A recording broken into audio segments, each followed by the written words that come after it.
제가 요한계시록 처음에 시작할 때 말씀드린 내용 중에 하나가 요한계시록, 다른 성경도 마찬가지지만 연대기적으로 기록한 것이 아니다.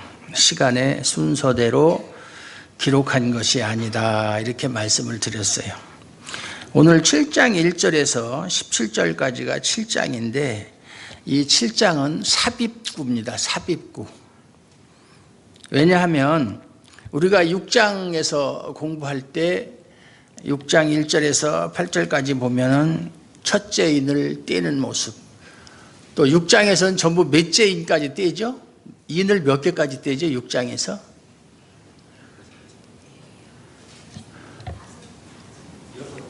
예, 6째, 7째 인 중에서 6째 인까지 뗍니다. 6장 1절에서 8절까지 보면 이제 4개의 인을 떼는 모습이 나오는데 거기 보니까 말탄자가 나오죠. 말탄자. 이에 내가 보니 흰 말이 있는데 그 탄자가 활을 가졌고 면류관을 받고 나아가서 이기고 또 이기려고 하더라. 흰말 탄자가 누구냐 이것도 설명을 했고요. 그 흰말 탄자가 행하는 행동은 무엇을 상징하는 거겠어요? 활을 가졌고 면류관을 받고 나아가서 이기고 또 이기려고 하더라. 무엇을 말하는 거죠? 예? 제가 어제 장로님한테 말씀 본문을 얘기하면서 또 다른 목사님한테 얘기하면서 야, 설교 준비하다 보면 참 내가 이거 해야 되나, 설교 자체를 해야 되나 말아야 되나 하는 게 아니라 이거를 사실은 자세하게, 더 자세하게, 오늘 같은 경우도 한 1시간 반에서 2시간 정도 이렇게 좀 자세하게 하면 그 정도 시간이 걸려요. 여기에 관계되는 성경 구절들 다 찾아서 읽어보고 또 그 성경 구절들에 대한 설명도 하고 이렇게 하면은 자세하게 할 수 있어요. 그러다 보면 적어도 설교마다 인용하는 성경 구절이 보통 10개 정도 아니면 더 많은 경우에는 그보다 더 될 수도 있고, 그런데 그렇게 하다 보면 요한계시록을 공부하다가 마태복음도 하고 그 다음에 여기 나오는 스가랴, 에스겔, 시편 이런 것까지 다 인용해서 하다 보면 나중에 설교를 듣고 나면 내가 오늘 뭘 들었지? 너무 많은 걸 들어가지고 그 핵심을 놓치는 경우가 많아요. 그래서 그렇게 하지 말아야 되겠다. 그냥 중요한 핵심만 이야기해야 되겠다. 그런데 사실은 오늘 그 7장 1절에서 8절까지의 내용 중에서 하고 싶은 말이 너무나 많은데 다 하기는 좀 그렇고 핵심만 얘기한단 말이에요. 근데 그렇게 함에도 불구하고 지금 지난주에 한 것도 여러분 기억 못 하잖아요. 지나가면 그만이에요. 지나가면. 이 또한 지나가리라. 이 또한 잊으리라. 그리고 지나가면 그만. 그러니까 내가 이렇게 열심히 해서 뭐하지? 듣고 나면 그 즉시 잊어버릴 건데. 그런 생각이 많이 들어서 어떤 목사님이 그런 얘기도 했어요. 참 목사들은 쓸데없는 짓 하는 사람들이다. 쓸데없는 짓 하는 사람들이다. 그런 생각이 들 때가 한두 번이에요. 이제 점점 나이가 들어가면서 그런 생각이 더 많아져요. 이것은 백마탄자. 보세요. 활을 가졌다. 활은 언제 가집니까? 뭐 할 때 가지는 거죠? 예? 전쟁할 때 가지는 거잖아요. 전쟁. 그래서 이 첫째인, 둘째인, 셋째인, 넷째인, 그 다음에 그들이 말탄자가 몇 명 나오지 전부? 말탄자.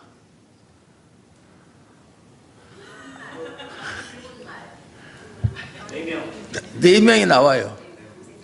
흰 말탄자, 검은 말탄자, 붉은 말탄자, 청황색 말탄자 나오는데 그것이 상징하는 걸 다 얘기했잖아요. 설교할 때. 근데 와 기억을 못하는겨. 칵 잡힐라마. 흰말탄자는 전쟁. 그러니까 우리한테 종말에 닥칠 재앙들을 지금 이야기하는 거잖아요. 전쟁, 그 다음에 검은 말 뭐라고 그랬죠? 예? 붉은 말. 그 다음에 이제 붉은 말 나오는데 붉은 말이 뭐라고 그랬죠?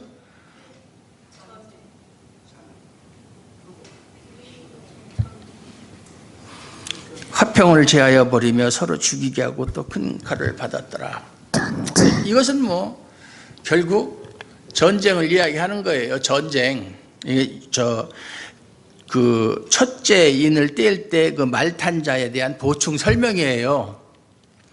셋째 인을 뗄 때는 또 검은 말이 나오는데 그 검은 말이 상징하는 것은 기근이라고 그랬어요. 기근. 그 다음에 또 넷째 인을 뗄 때 청황색 말이 나오는데 이게 뭐냐면은 사망이라고 그랬어요. 제가. 네, 사망. 그러니까 그 재앙이 뭐냐면 전쟁이라든가 기근이라든가 뒤에 나오는 또 그 자연재해, 그 다음에 전염병, 뭐 이런 재앙들이 이들 뗄 때마다 하나씩 우리에게 닥쳐온다. 세상 사람들에게 닥쳐온다. 이미 닥쳐왔어요. 6장에서. 그렇죠? 6장에서 닥쳐오고 여섯째 인까지 뗐는데 여섯째 인을 떼니까는 지진이 나고 해가 참 검은 털로 짠 상복같이 아주 빛을 잃고 캄캄해지고 달은 온통 피같이 뛰고 하늘의 별들이 떨어지는 것이 마치 무화과 나무에서 그 열매가 대풍에 떨어지는 것처럼 그렇게 떨어지고 하늘이 두루마리 말리는 것 같이 떠나가고 각 산과 섬이 제자리에서 옮겨지고 이런 이게 상상할 수도 없는 지금 우리가 이 세상에서 경험하지 못한 그런 엄청난 천재지변 이런 것들이 온다. 오죽하면 땅의 임금들과 왕족들과 장군들과 부자들과 강한 자들과 모든 종이나 자유인, 종과 자유인이 굴과 산들의 바위 틈에 숨어서 어떻게 자기 목숨 하나 살리기 위해서 틈만 있으면 타고 들어가는 거예요. 무슨 짐승처럼, 쥐나 뱀처럼 말이죠. 어떤 산짐승처럼. 옛날 겨울에 산에 눈이 많이 왔을 때 올라가 보면 산토끼를 발견하게 되면 산토끼가 쫓기다가 산토끼는 밑으로 내려 몰아야 돼요. 위로 모르면 못 쫓아가요. 앞다리가 짧고 뒷다리가 길어서 올라가는 건 잘 올라가는데 내려가는 건 잘 못 내려갑니다. 급하면 눈 속에다가 자기 머리를 확 박아요. 차라리 안 보겠다 이거죠. 그런 것처럼 사람들이 바위 틈 이런 곳에 굴과 산들의 바위 틈에 숨어서 뭐라고 얘기합니까? 우리 위에 떨어져서 보좌에 앉으시니 얼굴에서와 그 어린 양의 진노에서 우리를 가리라 이렇게. 제발 좀 우리의 이 재앙에서 우리를 좀 건져내달라. 그렇게 이제 이야기하고 17절에 보면 그들의 진노의 큰 날이 이르렀다 그랬어요. 누가 능히 서리요? 누가 능히 서리요? 이 말은 누가 이 재난 앞에서 견딜 수 있겠는가? 또는 누가 이 재앙 앞에서 건짐을 받겠느냐 이 말이에요. 얼마나 재앙이 크면 그런 소리 하겠어요. 그러고 나서 7장이 시작되는 거예요. 이미 이제 재앙이 지금 이미 시작이 됐어요. 여섯째 인까지 뗐어요. 그런데 여기 보면 이 일 후에라고 하는 것은 여섯째 인을 떼고 난 다음에 이런 소리가 아니에요. 이런 소리가 아니라고요. 그것은 요한이 새로운 환상을 6장의 환상을 보고 7장의 환상을 본 것을 말하는 건데 이것이 6장에 있는 환상을 보고 나서 이어서 시간적으로 뒤에 봤다는 그런 뜻이 아니에요. 제가 처음에 이야기한 것처럼 시간적인 순서가 아니다. 그 이유가 뒤에 나와요. 내가 네 천사가 땅 네 모퉁이에 선 것을 보니 땅의 사방의 바람을 붙잡아 바람으로 하여금 땅에나 바다에나 각장 나무에 불지 못하게 하더라. 천사가, 4명의 천사가 땅 4모퉁이를 섰다. 그리고 사방에 바람을 붙잡고 있다. 이런 얘기거든요. 4명의 천사가 땅 4모퉁이에, 원어 성경에 보면 그렇게 되어 있어요. 4천사가 땅 4모퉁이에 서 있어 온 것을 보니. 그러니까 지금 사도 요한이 볼 때 그때 쓴 게 아니라 그 전부터 서 있었다 그 말이죠. 그 이제 미완료 과거형이라고 그러는데 요한계시록에는. 그런데 옛날 고대 사람들은 이 우주를 이 넷으로 동서남북 이런 식으로 그렇게 생각을 했어요. 지구가 둥글다는 생각을 못했죠. 평평하고 동서남북 네 구탱이 거기를 잡고 있다는 것은 그 네 구퉁이의 그 주권을 그들이 가지고 있다는 얘기예요. 땅의 주권을 그들이 가지고 있다. 그리고 바람을 붙잡았다고 그랬어요. 바람을 붙잡았다. 바람 불지 못하도록 바람을 붙잡았다. 이 바람이 뭐냐? 이제 거기 보면 에스겔서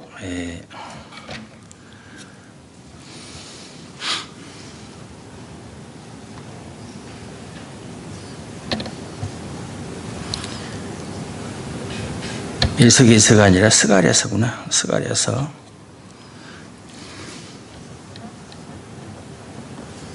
6장 1절에서 5절까지 제가 읽어드릴게요.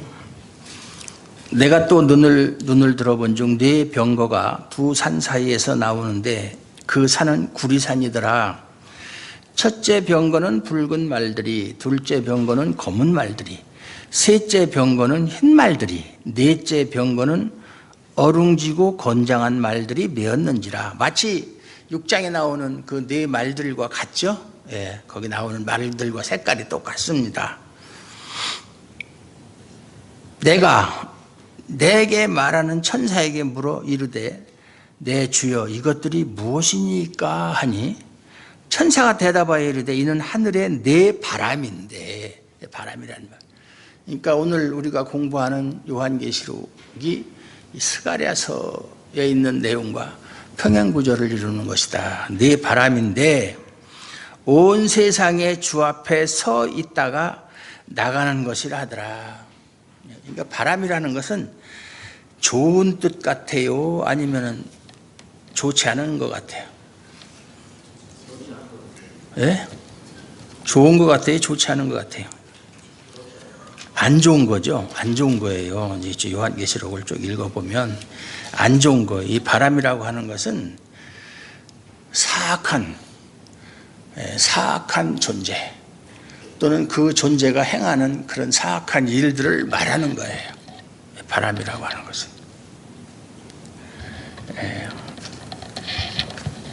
그것이 하는 일이 뭐냐면 땅에나 바다에나 각종 나무에 불어서 재앙을 일으키는 그런 역할을 하는 것이 바람이에요. 바람. 네. 근데 여기 보면 바다는 무엇이냐? 또 땅은 무엇이냐?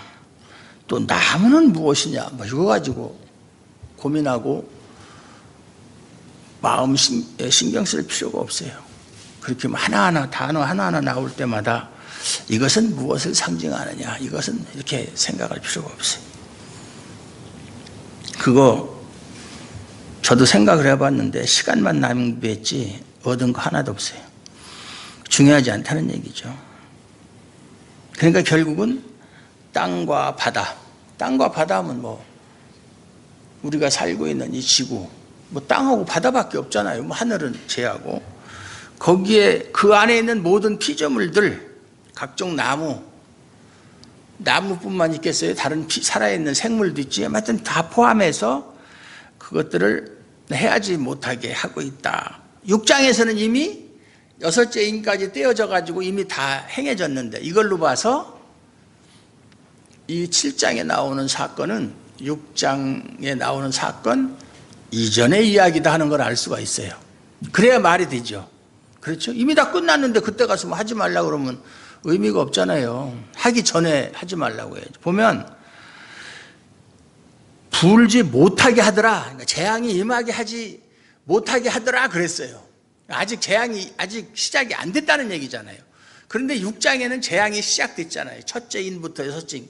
그러면 이 사건은 시간적으로 볼 땐 6장 이전의 환상이다, 사건이다 하는 걸 알 수가 있죠. 그래요, 안 그래요? 반응이 없어서. 또 봄에 다른 천사가 살아계신 하나님의 인을 가지고, 인은 하나님이 가지고 있는 거예요. 인. 해돋는 데로부터, 동쪽이에요. 해돋는 데로부터, 항상 성경은 동쪽을 거룩한 곳, 신성한 곳, 그렇게 이야기를 해요. 그래서 에덴 동산 처음에 만들 때 어디에다가, 에덴의 동쪽에, 그렇게 얘기했죠. 그리고 예수님이 태어나셨을 때 동방 박사들이 예수님을 찾아오잖아요. 성경에서는 동쪽 하면 좋은 거예요. 좌우지간. 동쪽. 그러니까 동쪽에서 멀어지면 하나님하고 멀어진다는 것을 의미하는 것이고, 동쪽과 가까워진다는 것은 하나님과 가깝다는 그런 상징적인 의미가 있어요. 성경 다른 곳도 찾아보세요. 다 그렇게 되어 있죠. 땅과 바다를 해롭게 할 권세를 받은 네 천사. 그러니까 이 네 천사가 하는 일은 땅과 바다를 해롭게 하는 권세를 받은 천사들이다 이 말이에요. 재앙을 일으키는 천사들이다. 큰 소리로 외치기를 이르되 우리가 우리 하나님의 종들의 이마에 인치기까지 땅이나 바다나 나무들을 해하지 말라 하더라 명령을 하는 거예요. 이 네 구탱이에 서 있는 천사들에게. 그래서 그들이 바람을 일으켜서, 바람을 일으킨다기보다도 그 바람, 그 아주 사악한 그러한 능력을 일으켜서 땅이나 바다나 거기에 살고 있는 모든 피조물들에게 재앙을 내릴 권세를 가진 천사들을 하지 못하도록 막았다, 그 얘기잖아요. 그러니까 6장 이전에, 6장에서 시작되는 재앙 이전에 있었던 일이다 그 말이에요. 왜 그러면 이렇게 하지 말라고 했느냐? 근데 그 이유가 우리가 우리 하나님의 종들의 이마에 인치기까지, 아직 다 인을 안 쳤다는 얘기죠. 그러니까 인치기까지 기다려라 그 말이잖아요. 인치기까지 기다리라. 그래서 6장에 보면 또 무슨 이야기가 있느냐면,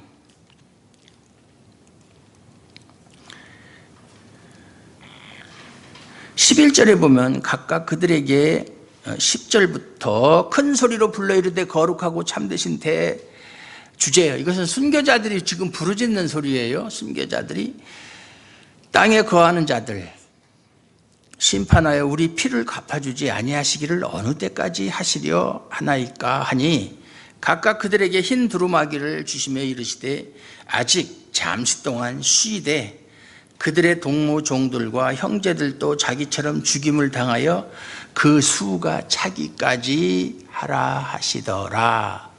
그러니까 이거 여기서 말하는 순교자들, 뭐 순교자들이라는 게 반드시 복음을 전가하다가 죽은 사람들만을 말하는 게 아니라고 그랬어요. 하나님의 종들은 다 순교자, 저와 여러분들 다 순교자입니다. 그 수가 차기까지, 어떤 수? 하나님께서 천지를 만들기 전에 그 신적 은혜 안에서 작정한, 선택한 그 사람들의 수를 말하는 거예요. 그 수, 차기까지 하라. 그러니까 아직까지 안 찼다는 얘기예요. 그 이야기가 오늘 7장에 보면 우리가 하나님의 종들의 이마에 인치기까지, 그러니까 이마에 인침을 받은 사람이 누구예요? 순교자들이에요. 똑같은 사람들이에요. 이것이 21장, 요한계시록 21장에도 똑같이 나와요. 그들이 순교자들이라고 하는 것이, 그것이 21장에도 또 나옵니다. 14장 1절. 14장 1절에도 보면, 요한계시록 14장 1절에 보면 뭐라고 되어 있느냐면, 또 또 내가 보니 보라 어린 양이 시온산에 섰고 그와 함께 14만 4천이 서 있는데 그들의 이마에는 어린 양의 이름과 그 아버지의 이름을 쓴 것이 있더라. 이게 이마에 인침을 받은 사람들을 말하는 거예요. 그 수가 얼마라고요? 14만 4천. 요 14만 4천 그러면 아주 이단들이 이거 가지고 장난을 많이 해요. 지금 특히나 또 신천지 같은 데서는 14만 4천 자기들한테 들어오는 사람만이 구원을 받는데 14만 4천 명까지 밖에는 구원을 못 받는다. 근데 지금 14만 4천이 넘었어요. 그 사람들. 지금에 와서는 그 14만 4천은 지도자들이고 또 그 밑에 있는 사람들이 이제 더 지도자가 있으면 밑에 따르는 사람들이 있어야 될 거 아니에요. 그 사람들이 더 필요하기 때문에 더 채워야 된다. 이런 식으로 말도 안 되는 소리죠. 여기서 말하는 14만 4천은 상징적인 숫자입니다. 우리가 이걸 문자적으로 해석하면 안 돼요. 이마에 인치기까지. 그러면은 이 말도 우리가 곰곰이 생각해 보면 그때서야 이마에 인치기 시작했다? 그 말이 맞습니까? 그게 아니죠. 이마에 인친 것은 언제 인쳤죠? 예? 이마에 언제 인쳤어요? 여러분 이마에 언제 인침 받았어요? 여러분 이마에 인침 안 받았어요? 받았어요? 안 받았어요? 언제 받았어요? 예?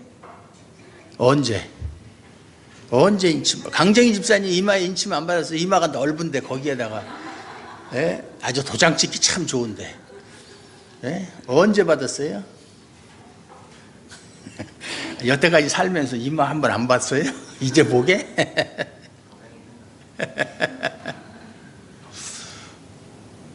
이미 인침은 끝난 거죠. 끝났는데 이 말이 무슨 얘기냐면 인침을 받은 사람들이 우리가 인침을 받은 것은 언제 받았죠? 예? 언제 받았죠? 창세 전에 받았잖아요. 에베소서에도 창세 전에 예?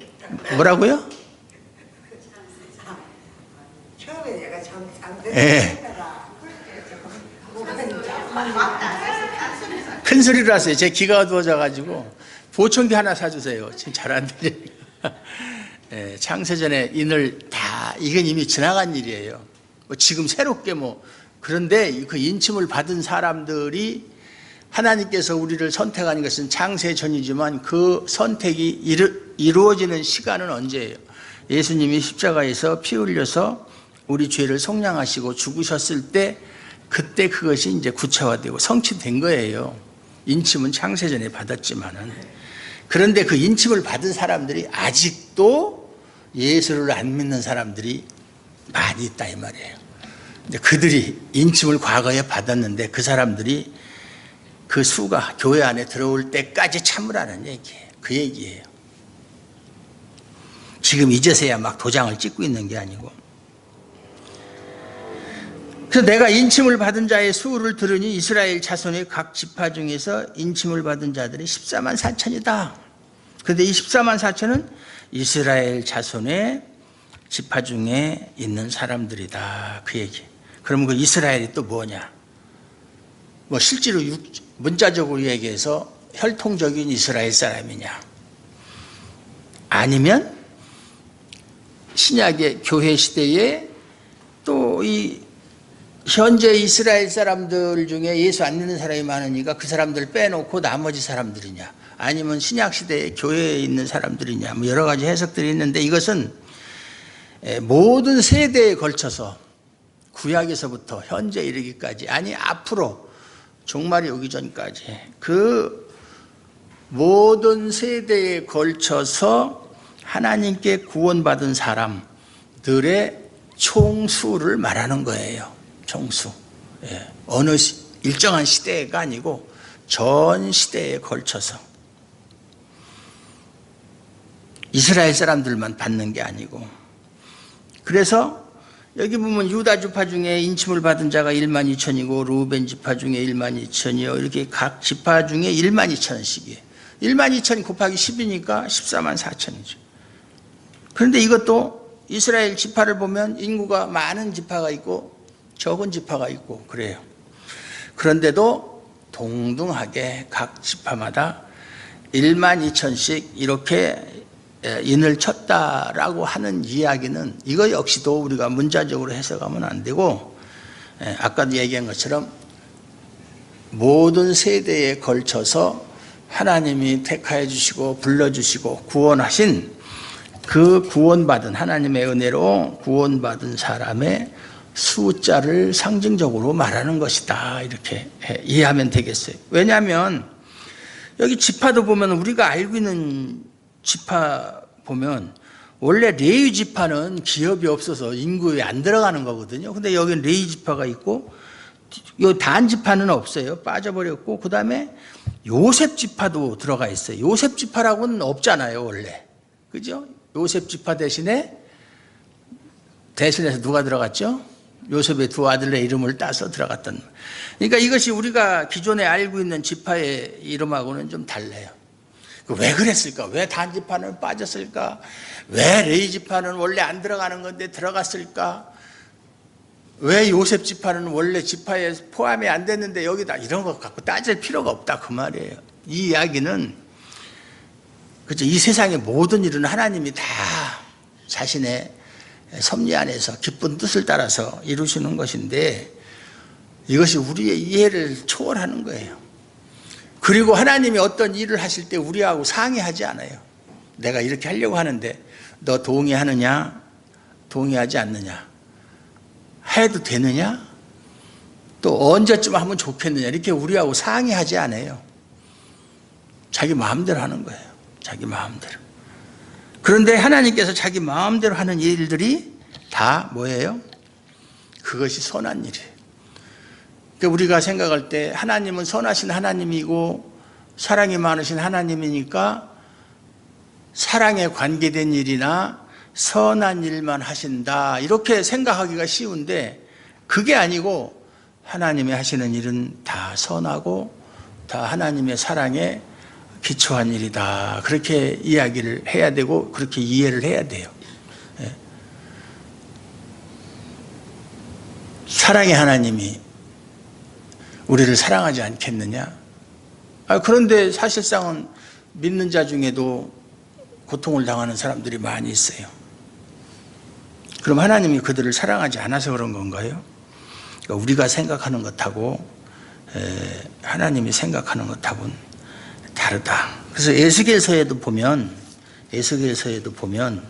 9장 4절부터 6절까지 제가 읽어드릴게요, 시간상. 여호와께서 이르시되 너는 예루살렘 성읍 중에 순행하여, 에스겔 선지자에게 말씀하시는 거예요. 그 가운데서 행하는 모든 가증한 일로 말미암아 탄식하며 우는 자의 이마에 표를 그리라 하시고, 이마에 인친다는 거나 표를 그린다는 말이나 같은 얘기예요. 그들에 대하여 내 귀에 이르시되 너희는 그를 따라 성읍 중에 다니며 불쌍히 여기지 말며 긍휼을 베풀지 말라. 누구에게? 이마에 표를 그린 사람 외의 사람을 말하는 거예요. 늙은 자와 젊은 자와 처녀와 어린이 여자를 다 죽이되 이마에 표 있는 자에게는 가까이 하지 말라. 내 성소에서 시작할지니라 하시매 그들이 성전 앞에 있는 늙은 자들로부터, 그러니까 늙은 자들은 쓸모가 없으니까 빨리빨리 없애버려. 시작하더라. 김봉훈 집사님, 저하고 같은 운명이니까. 이마에 표를 받지 않은 사람, 표가 없는 사람은 늙은 자나 젊은 자나 뭐 처녀, 어린이, 여자 이런 거 뭐 인정사정 볼 것 없어요. 다 죽인다는 얘기. 다 죽임을 당한다. 그런 가운데서 결국 이마에 인침을 받은 사람, 이마에 표가 그려져 있는 사람은 손대지 말라. 이 말을 오해해서 이마에 인친 사람들은 그런 재난, 환난을 당하지 않는다, 이렇게 하면 여러분들은 참 듣기가 좋겠죠. 뭐 세대주의자들이 그러는데 나중에 말세가 되면 7년 대환란이 있는데 그 7년 대환란 때는 살아남는 사람이 없다. 그래서 우리 믿는 자들은 7년 대환란 전에 뭐 어떻게 한다? 휴거를 당한다. 이렇게. 그러면 참 듣기가 좋겠죠. 우리는 뭐 이 재앙하고는 상관이 없어. 우리는 어차피 휴거될 사람이니까. 그 재난을 보지 않을 사람이니까. 그런데 성경은 그렇게 말씀하고 있잖아요. 믿는 자도 다 환난과 핍박과 재난을 거쳐야 돼요. 똑같이. 불신자와 똑같이. 그러나 불신자와 다른 것은 하나님께서 불신자는 그 재앙을 통해서 결국 그들은 하나님을 더 원망하고 결국은 영원히 없어져 버릴 존재들이지만 이마의 인침을 받은 사람들은 그런 재앙을 닥치더라도 하나님께서 영적으로 보호하신다. 영적으로 물리적인 보호가 아니라 영적으로 보호하신다. 그럼 영적인 보호라는 게 뭐냐? 영적인 보호라는 게 그런 환난과 핍박을 통해서 믿는 자들은 더욱 그 믿음이 더욱 단련되는 거예요. 그것이 더욱 단련되어서 어떠한 압박과 유혹이 있을지라도 믿음을 저버리지 않고 끝까지 그 믿음을 가지고 있으므로 구원을 얻게 된다. 그것이 영적으로 보호한다는 의미예요. 믿습니까? 네. 사도행전에 보면 베드로와 야고보죠. 복음을 증거하다가 잡혔잖아요. 잡혀서 옥에 갇혔잖아요. 그러니까 그 소식을 들은 그의 형제들이 뭐 했어요? 그 베드로가 잡혔다 소리를 듣고 뭐 했죠? 기도했죠. 그 기도의 내용이 뭐죠?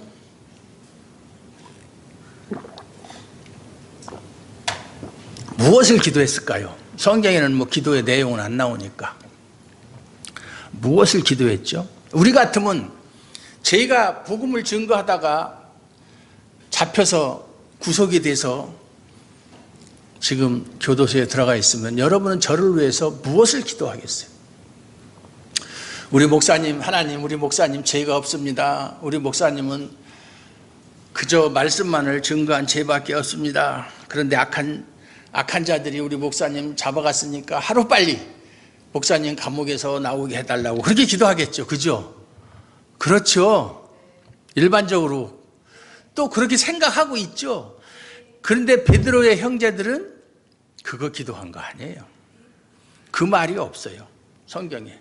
그럼 어떻게 아느냐? 당신이 그걸 어떻게 합니까? 증거 있느냐? 증거 있어요. 저는 증거 없는 말은 하질 않아요.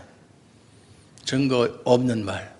우리가 일상생활 속에서 사람들과 대화를 할 때 지켜야 할 원리가 있어요. 아는 사람은 알고 있겠지만 첫째가 뭐냐면 질의 경륜이라는 경륜 들어보셨죠? 경륜. 그라이스의 경륜 들어보셨어요? 들어본 사람 없어요? 그라이스라고 하는 학자가 얘기했어요. 4가지를 꼭 지켜라. 대화를 할 때. 첫째가 질의 경륜. 질이라는 게 뭐냐? 진실만을 말하라. 애매모호한 것, 증거가 없는 것은 말하지 말라. 그게 질의 경륜. 그 다음에 양의 경륜. 양의 경륜은 뭐냐? 우리가 대화를 할 때 필요한 것만큼만 이야기해라. 필요한 만큼만 정보를 주어라. 그 얘기예요. 예를 들어서 상대방이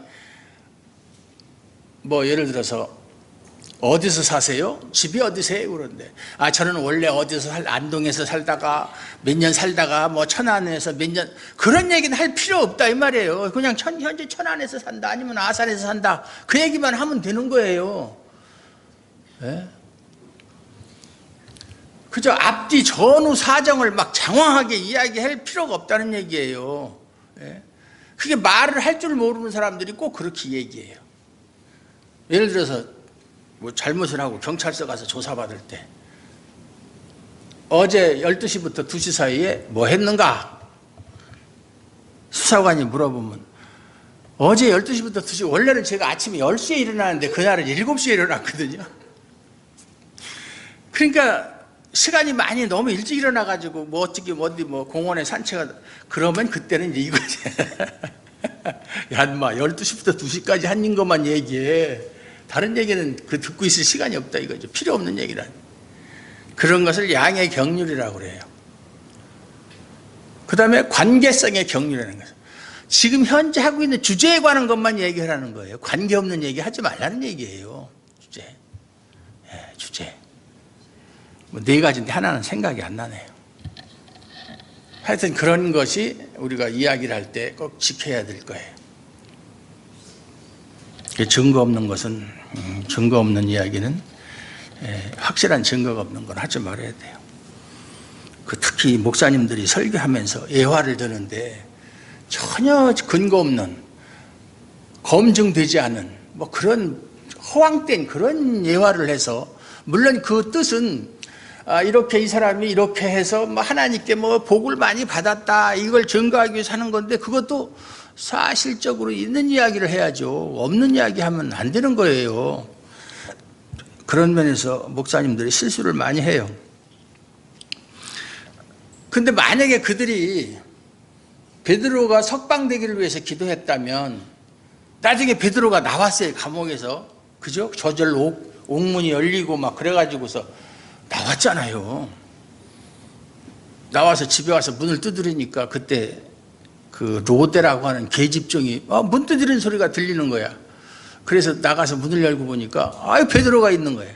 그러니까 얼른 문 열어주고서 이렇게 해야 되는데 베드로의 음성만 듣고 가가지고 야 베드로하고 그 형제들이 옥에서 풀려나서 왔다 그러니까 그 사람들이 믿었어요, 안 믿었어요? 안 믿었어요. 그 이야기는 그들이 베드로가 옥에 갇혔다가 우리가 기도함으로 하나님께서 은혜를 베푸셔서 그들을 보냈다 하는 사실을, 그것을 위해서 기도하지 않았다는 얘기예요. 기도했으면 아이고 우리가 기도하니까 하나님 우리 기도를 들어주셨구나, 응답하셨구나 그랬을 텐데, 안 믿었다는 얘기는 그런 기도 안 했다는 증거예요. 그렇죠? 아니에요? 저는 그렇게 생각하는데, 안 믿으면 할 수 없는 거.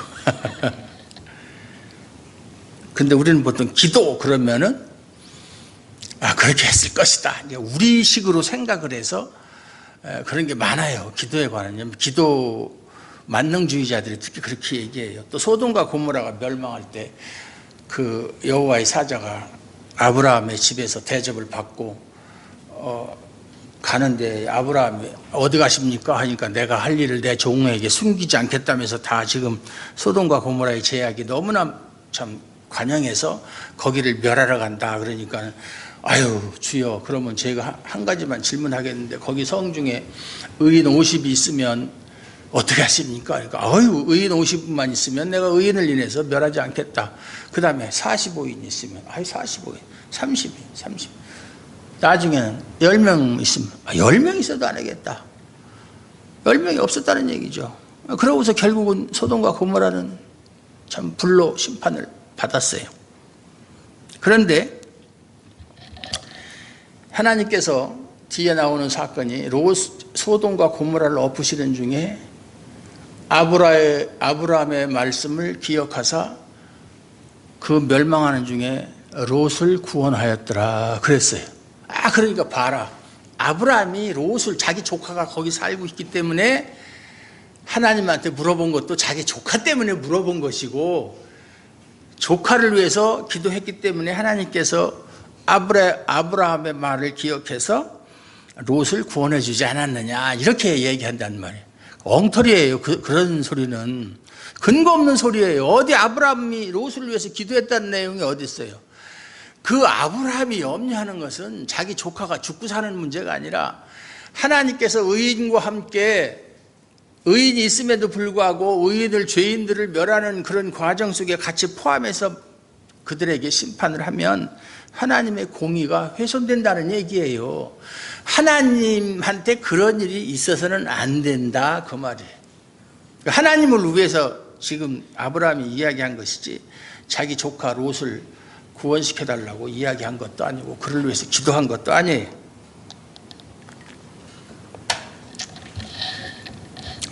근데 이마에 인친 사람들을 보호한다는 것은 마치 우리가 구약성경 출애굽에 보면 이스라엘 백성이 그 마지막 재앙, 장자의 죽음의 재앙에 양을 잡아서 그 피를 문설주에 바르는 집은 여호와의 사자가 그냥 지나쳤잖아요. 그래서 유월이라는 말이고 거기서 나온 말이 유월절인데 피에 표가 있는 집은 그냥 지나가셨다.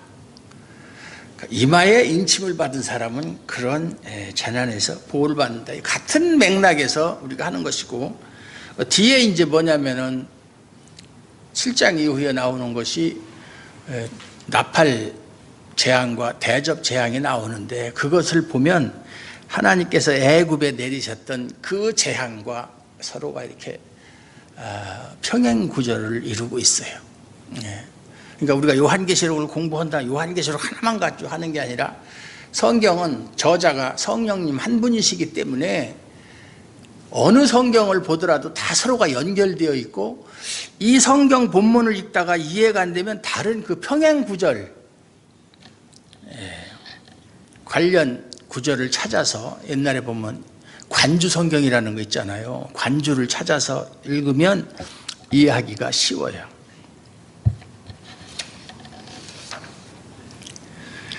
이 표가 없으면 들어갈 수가 없어요. 그 요한계시록에 다시 한번 이거를 다 같이 찾아보려고 하다가 제가 시간이 너무 지금도 시간이 많이 가네. 요한계시록 21장 12절에서 14절까지 보면 10절에서 성령으로 나를 데리고 크고 높은 산으로 올라가 하나님께로부터 하늘에서 내려오는 거룩한 성 예루살렘을 보이니, 하늘에서부터 내려오는 거룩한 성 예루살렘을 사도 요한에게 보여줬다는 얘기예요. 하나님의 영광이 있어 그 성에 빛이 지극히 귀한 보석 같고 벽옥과 수정같이 막더라. 12절에 보니까 크고 높은 성곽이 있고 하나님의 성 주위에 성곽이 다 둘러쳐져 있다는 얘기죠. 그 다음에 12문이 있다. 문이 12문. 문이 왜 해필이면 12문일까? 12문이 있고 문에 12천사가 있고 당연히 이제 한 문에 한 천사씩 있다는 얘기죠. 그 문들 위에 이름을 썼는데 문들 위에 이름이 있다 썼는데 이스라엘 자손 12지파의 이름들이라. 그래, 12지파. 아까나 인맞은 사람들이 이스라엘의 그 지파를 따라서 한 지파에 12,000명씩 14만 4천이다. 그런 얘기예요. 12 진주문. 12이라는 것이 성경에 참 많이 나오죠. 12이라는 게 상당히 의미 있는 말이에요. 어떤 사람은 12를 가리켜서 12는 3 곱하기 4는 12인데 3은 삼위일체를 상징하고 4는 하나님의 거룩한 숫자니까 그렇게 한 것이다. 그런데 12는 2 곱하기 6도 10이야. 그런 건 제 생각에 끼워 맞추는 것 같고 너무 그걸 가지고 이렇게 끼워 맞추는 것은 그렇고 거기까지는 우리가 몰라도 12문. 근데 12대문은 유행가 가사에도 나와요. 방랑시인 김사갓 12대문 문간 12대문이라는 게 좋은 건가? 어쨌든 그건 농담이고 천국엔 12대문이 있고 그 한 지파에 하나씩 그 문이 12개가 있다. 근데 우리가 하나님의 인을 받지 않으면 이 예루살렘 성에 들어갈 수가 없어요. 우리하고 상관없는 거예요. 12지파 12사도 거룩한 성 예루살렘 다 관계가 있는 거예요. 그리고 아까 지파를 얘기할 때 맨 앞에 나오는 지파가 무슨 지파죠? 유다 지파예요. 왜 유다 지파가 맨 앞에 나올까? 그건 이유가 있어요. 왜냐하면 유다 지파의 메시아가 그리스도가 유다 지파에서 나왔잖아요. 다윗의 왕권을 가진 그리스도가 유다 지파에서 나왔고 그로 말미암아 그가 오심으로 말미암아 이스라엘의 복의 근원이 되셨다. 그로 말미암아 이스라엘에게 구원이 이루어졌다. 물론 지금은 이제 모든 믿는 자들에게 이루어진 구원의 근원이 그리스도이기 때문에 그 유다 지파에서 왔기 때문에 유다 지파를 맨 처음에 이야기를 했다. 원래 순서적으로 말하면 유다 지파가 맨 앞에 아니잖아요. 제일 먼저 나오는 지파가 무슨 지파죠? 르벤 지파잖아요. 그러니까 순서를 무시하고 그렇게 한 것도 그런 이유가 있다. 그래서 우리가 그러면 여러분들은 이마에 인침을 받았습니까? 예? 다시 한번 물어. 인침을 받았습니까? 받았다는 증거를 제시해 보세요. 증거. 저는 항상 증거를 좋아하는 사람이거든요. 증거 있어? 증거 있어. 예. 항상 누구하고 목사님들하고 얘기할 때 이 본문은 이런 뜻이야 그러면 증거 있어? 성경적 증거를 대봐. 이렇게 얘기해. 이것은 이제 어떤 사람이 쓴 얘기인데 나는 과연 인침을 받은 사람인가 확인해 볼 수 있는 방법이 있다. 물론 이것이 절대적인 건 아니에요. 보편적인 그런 얘기인데 첫째가 뭐냐면 네 가지가 있더라고요. 나는 어린 양의 피로 말미암아 죄를 속량받았는가 그 사실을 믿고 있는가. 믿습니까? 믿습니까? 그럼 하나는 통과. 두 번째, 하나님의 계명을 지키기를 소원하는가. 소원하십니까? 난 구원받았으니까 계명 전혀 상관없는 거잖아. 거기야 계명을 지켜서 구원받는 건 아니에요. 우리가 계명을 왜 지킵니까? 그거 지켜서 구원받는 거 아닌데?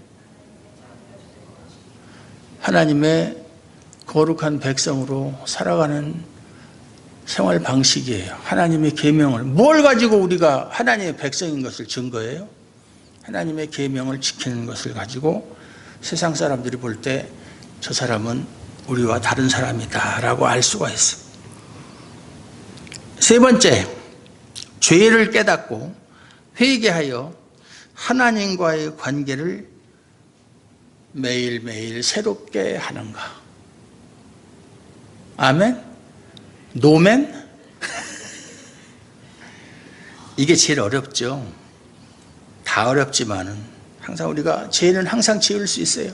지을 때마다 그걸 깨닫고 그럴 때마다 하나님께 회개하고 그래야 죄가 없어야 하나님과의 관계가 돈독해지고 새로워지는 거거든요. 나중에 몰아서 한꺼번에 하지. 그거 조그만 죄진 거 그거 일일이 다 회개하나. 나중에 몰아서 날 잡아서 아무것도 할 일 없는 날 문 다 닫아 걸고 그때 하면 되지. 안 되는 거예요. 여러분들 얼굴에 거울을 보니까 묻었으면 어차피 또 내일 또 세수할 거고 할 건 다음에 이러는 사람은 없잖아요. 보이는 즉시 잘못된 거 있으면 고치고 그렇게 하지. 그렇게 해야 되는 거예요. 죄의 문제에서만큼은 철저하게 그때그때. 네 번째 마지막으로 우리는 세상으로부터 지금은 그런 일이 없는데 이제 나중에 그런 일이 올 거예요. 예수를 믿는 믿음을 버려라. 그것을 포기해라. 옛날에 순교당한 사람들이 다 그런 요구를 받았어요. 신사참배할 때도 마찬가지였었고. 그저 고기 한 번만 숙여라. 그러면 끝나는 일을 왜 고집부리고 고기 한 번 못 숙이느냐. 그래서 주기철 목사님도 결국 그것도 거부하다가 결국은 옥중에서 순교를 하셨어요.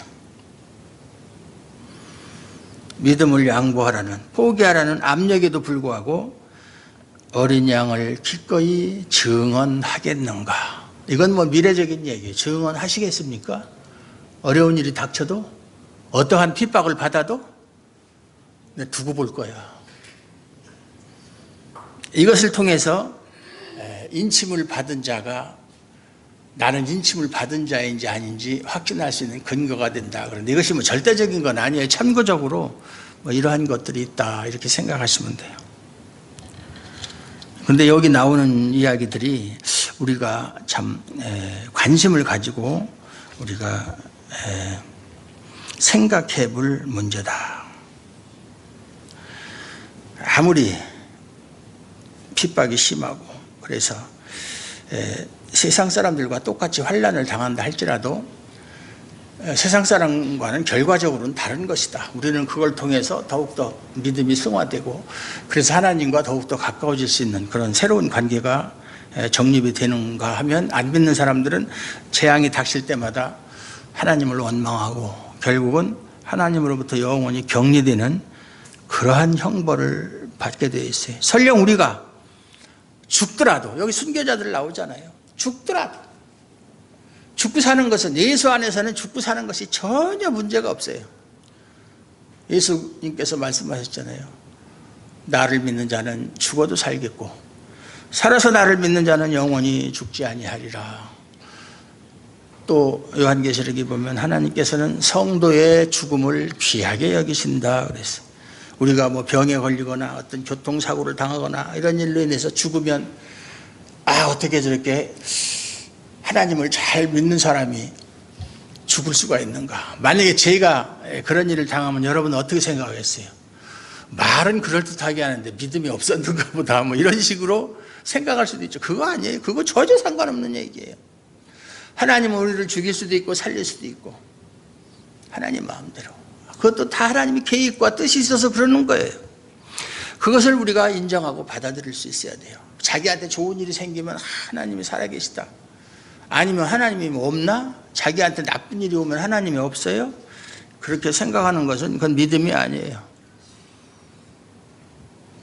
괴로우나 즐거우나 항상 하나님의 하시는 일을 그대로 인정하고 받아들이면서 어떤 어려움이 있어도 예수 그리스도의 그 이름을 거역하고 배반하는 일이 없기를 주님의 이름으로 축원합니다. 하나님 아버지 감사합니다. 오늘도 하나님의 은혜를 따라서 우리가 하나님께 마음과 뜻을 다해서 예배를 드렸습니다. 하나님 기뻐 받으시고 오늘 이 자리에서 하나님께 예배드린 영혼들 하나님 아버지께서 끝까지 책임져 주실 줄로 믿습니다.